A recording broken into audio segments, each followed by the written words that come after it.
warahmatullahi wabarakatuh. Saya Fatimah Ratnayu. Nah, di sini saya akan menjelaskan mengenai patofisiologi edema dan dehidrasi. Nah, kita mulai dari pengertian dari edema. Edema merupakan akumulasi berlebihan dan normal cairan ke dalam ruang interstitial. Nah, di mana seperti yang kita ketahui bahwa tubuh manusia mengandung sebanyak 60% cairan, di mana di sini dia terbagi dua, yaitu cairan intraseluler dan cairan ekstraseluler. Di mana cairan intraseluler sebanyak 40% dan cairan ekstraseluler sebanyak 20%. Di mana ekstraseluler lagi terbagi dua, yaitu interstitial dan intravaskular atau biasa disebut dengan plasma darah. Intravaskular sebanyak 5% dan interstitial sebanyak 15%. Nah, adapun penyebab dari edema yaitu yang pertama, peningkatan tekanan hidrostatik dari kapiler. Yang kedua, penurunan tekanan osmosis plasma dari kapiler. Yang ketiga, peningkatan permeabilitas kapiler, obstruksi limfatik, dan yang terakhir, retensi natrium dan air. Adapun contoh penyakit yang dapat menimbulkan edema seperti efusi pleura, efusi perikardio, sindrom nefrotik, malnutrisi limfadema, herediter, dan virialis. Nah, patofisiologi edema semua berhubungan dengan cairan interstitial. Selanjutnya kita mulai dari jantung, di mana darah yang miskin oksigen dari bagian tubuh bawah akan lewat melalui vena cava inferior, dan yang dari atas melalui vena cava superior akan masuk ke dalam atrium kanan, lalu ke ventrikel kanan melalui katup yang namanya katup triscupidalis. Lalu kemudian darah yang dari ventrikel kanan dia akan lalu menuju ke paru-paru melalui arteri pulmonalis dan melalui katup seperti namanya arteri tadi, yaitu katup pulmonalis. Nah, dari paru-paru ini dia akan terjadi pertukaran gas. Lalu darah yang mengandung oksigen ini selanjutnya dibawa ke jantung bagian kiri melalui yang namanya vena pulmonalis ke atrium kiri. Kemudian dari atrium kiri dia lalu pergi lagi ke ventrikel kiri yang melalui katup yang namanya katup bicuspidalis atau biasa disebut dengan katup mitral. Nah, selanjutnya dari situ lalu menuju ke seluruh tubuh melalui aorta. Nah, di aorta lagi di sini dia lagi terdapat katup yang namanya semilunar aorta. Nah, mengapa disebut semilunar aorta? Karena dia berbentuk setengah bulat. Nah, selanjutnya dari seluruh tubuh darah lagi masuk ke arteri, kemudian ke kapiler-kapiler yang kemudian lalu ke vena.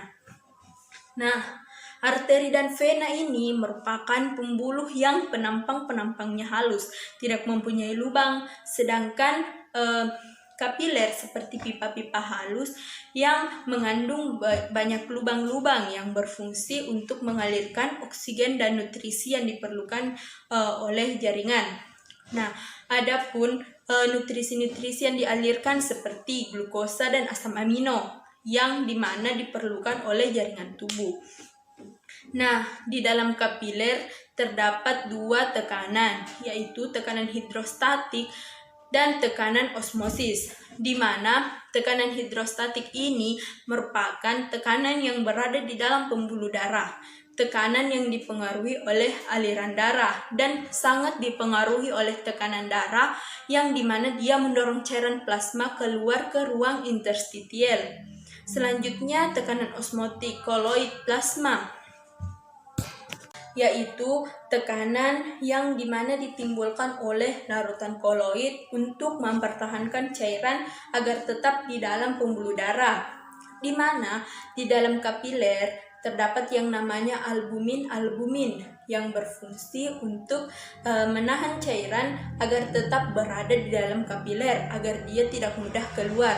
Nah, albumin sendiri ini dia dihasilkan oleh hati. Nah, jika albumin kita sedikit, albumin yang dihasilkan sedikit, atau albumin yang keluar terlalu banyak di ginjal, maka akan sedikit sekali albumin yang mengikat cairan, sehingga cairan mudah keluar dari kapiler. Nah, tekanan di dalam kapiler adalah tekanan yang menahan cairan itu sendiri agar tetap berada di dalam kapiler. Itulah mengapa peningkatan tekanan hidrostatik dari kapiler itu tinggi, sementara tekanan osmosis plasmanya sama saja, sehingga menyebabkan akan banyak cairan yang keluar. Lalu selanjutnya, penyebab yang kedua yaitu penurunan tekanan osmotik plasma. Nah, apabila tekanan yang mendorong keluar dari kapiler itu tinggi, sementara yang menahan di dalam itu hanya sedikit, maka akan terjadi yang namanya edema. Nah, selanjutnya penyebab yang ketiga yaitu peningkatan permeabilitas kapiler. Contoh kasus seperti ini biasa terjadi di inflamasi atau biasa disebut yang namanya peradangan, di mana pembuluh darah akan berusaha melebar dan pembuluh kapiler juga melebar pada saat terjadinya inflamasi atau peradangan ini. Nah, selanjutnya penyebab yang keempat yaitu obstruksi limfatik, di mana 10% cairan yang tidak terpakai lagi di ruang interstitial tadi akan dibawa ke sistem limfatik, kemudian dialirkan ke ductus thoraicus. Nah, apabila terjadi obstruksi limfatik, maka otomatis cairan yang seharusnya dibawa keluar ke sistem limfatik tadi akan mengalami hambatan, sehingga terjadi penumpukan cairan di interstitial tadi. Lalu penyebab yang terakhir yaitu retensi natrium dan air. Nah, di sini biasanya terdapat pada kasus-kasus dehidrasi dan pendarahan, di mana dia yang akan merangsang renin-angiotensin sehingga terjadi peningkatan volume pada intravaskular, yang dimana dia menyebabkan cairan pada plasma darah ini meningkat, yang mengakibatkan banyak cairan yang tertampung atau yang masuk ke ruang interstitial. Nah, itulah tadi penjelasan dari saya mengenai patofisiologi edema. Mohon maaf jika banyak kekurangan. Selanjutnya saya akan lanjut ke pembahasan yang kedua yaitu dehidrasi. Jadi dehidrasi itu merupakan gangguan dalam keseimbangan cairan dalam tubuh, di mana dehidrasi ini biasa terjadi karena adanya pengeluaran air lebih banyak daripada pemasukannya. Kan biasanya selalu hanya miksi terus tanpa adanya pemasukan, adanya kita minum, banyaknya kita minum. Nah, itu yang bisa menyebabkan dehidrasi. Nah, dehidrasi di sini biasanya disertai dengan yang namanya gangguan keseimbangan elektrolit tubuh. Lalu, apa sih penyebab dehidrasi? Penyebab dehidrasi itu ada beberapa, seperti berkeringat secara berlebihan, seseorang itu mengalami diabetes, anak-anak mengalami diare atau muntah yang berlebihan, dan orang tua yang misalnya menderita penyakit-penyakit tertentu.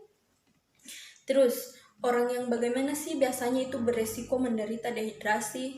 Nah, seseorang yang biasanya menderita dehidrasi itu seperti bayi dan anak-anak, biasanya juga orang tua, biasa juga penderita penyakit-penyakit yang kronis, atlet juga itu beresiko karena kan dia sering mengeluarkan keringat yang banyak, tapi kadang ada yang pemasukannya tidak sesuai dengan pengeluarannya. Maksudnya di sini banyak keluar keringat tapi dia jarang minum gitu.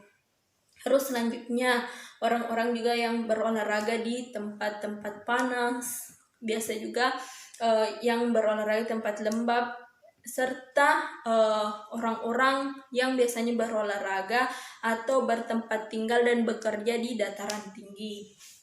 Nah, selanjutnya Adapun jenis dehidrasi itu ada 3, yaitu dehidrasi isotonik, dehidrasi hipotonik, dan dehidrasi hipertonik. Adapun derajat dehidrasi pada bayi dan anak jika dibandingkan usia dewasa itu berbeda. Mengapa? Bayi dan anak-anak itu, terutama balita, lebih rentan mengalami yang namanya dehidrasi. Karena kenapa? Komposisi air di tubuh anak-anak dan bayi itu lebih banyak. Fungsi ginjalnya juga belum sempurna, dan dia masih bergantung pada orang lain untuk memenuhi kebutuhan cairan tubuhnya. Selain itu, penurunan berat badan juga memicu terjadinya dehidrasi. Ini juga relatif lebih besar.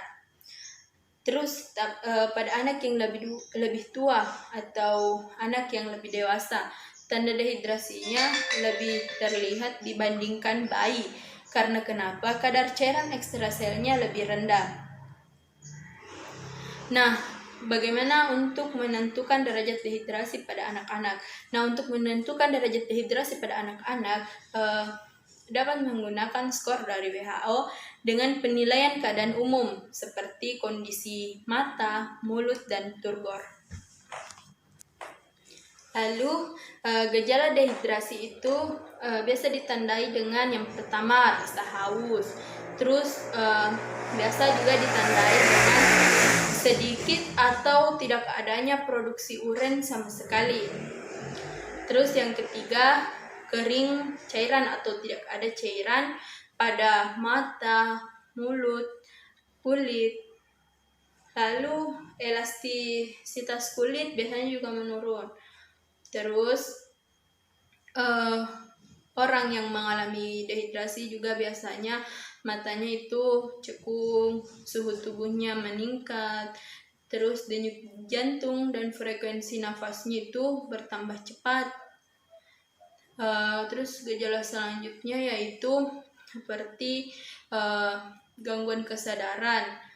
Biasanya mulai dari pingsan atau tidak sadar, biasa juga mengalami kebingungan. Biasa juga pasien dehidrasi bisa mengalami koma atau bahkan kematian. Terus adapun gejala-gejala pada pasien dehidrasi yang mengalami dehidrasi hipotonik itu biasanya berat badannya menurun banyak, sangat menurun. Terus yang pada pasien isotonik berat badannya hanya menurun, pada pasien hipertonik juga dia menurun. Terus kondisi turgor kulitnya pada pasien hipotonik, dehidrasi hipotonik itu biasanya turgor kulitnya itu menurun, sama dengan isotonik. Beda kalau hipertonik, turgor kulitnya itu tidak jelas. Nah, lalu bisa juga dilihat dengan selaput lendirnya. Biasanya orang yang mengalami dehidrasi hipotonik itu selaput lendirnya basah. Lain pada orang yang mengalami dehidrasi isotonik, biasanya selaput lendirnya itu kering. Bahkan pada pasien dehidrasi hipertonik, selaput lendirnya itu sangat kering. Terus adapun pada insidensi kasusnya itu biasanya pada pasien hipotonik itu kurang lebih 20-30%. Pada pasien dehidrasi isotonik itu insidensi kasusnya itu 70%.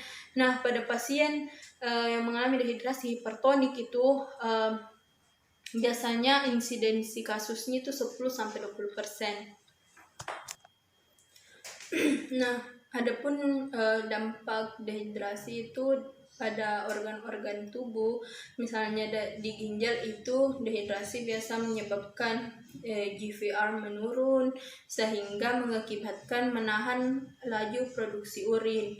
Nah, karena laju produksi urin tidak stabil, maka biasa beresiko menderita batu ginjal ataupun gagal ginjal.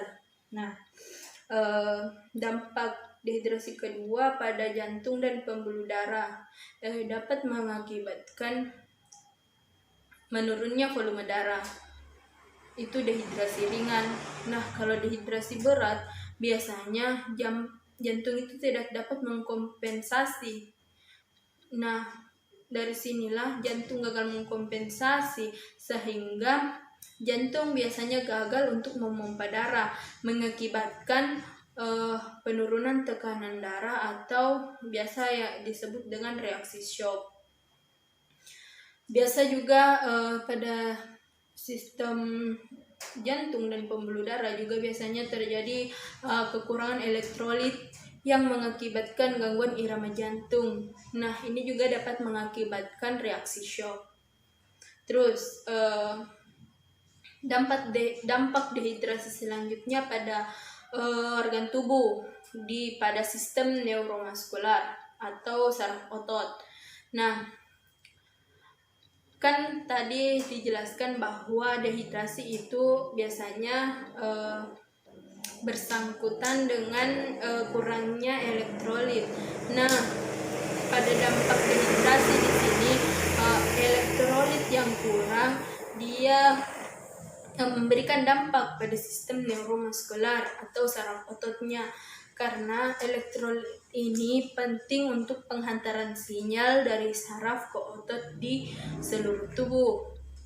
Nah, kekurangan elektrolit biasanya berdampak dengan kram otot pada otot-otot tertentu. Selanjutnya dampak dehidrasi pada sistem saraf pusat. Di sini biasanya dampaknya hanya pada penderita dehidrasi berat yang mengakibatkan penyusutan sel-sel otak. Nah, apabila tidak segera ditangani, pasien yang mengalami dehidrasi berat ini yang berdampak pada sistem saraf pusatnya ini, apabila dia tidak segera ditangani, maka akan menyebabkan pasien dehidrasi berat tersebut koma, bahkan dapat mengalami kematian. Nah, adapun yang dapat dilakukan untuk penanganan dehidrasi ini biasanya pada orang yang mengalami diare atau muntah secara berlebihan agar diberikan pengobatan awal untuk mencegah kehilangan cairan yang lebih lanjut. Terus tadi juga biasanya terjadi pada peningkatan suhu tubuh. Nah, diberikan obat untuk menurunkan suhu tubuhnya. Terus penderita dehidrasi juga di sini diberikan minum sebanyak mungkin dengan cara bertahap, tapi frekuensinya ditingkatkan terus. Nah, adapun prinsip pengobatan dehidrasi yaitu untuk menggantikan cairan. Nah, penggantian cairan biasanya berupa banyak minum. Terus bila minum itu gagal, maka dilakukan pemasukan cairan melalui infus. Tapi yang paling utama adalah penggantian cairan semungkin-mungkinnya itu melalui minuman. Itulah tadi tentang dehidrasi yang dapat saya sampaikan. Lebih dan kurangnya mohon dimaafkan. Wassalamualaikum warahmatullahi wabarakatuh.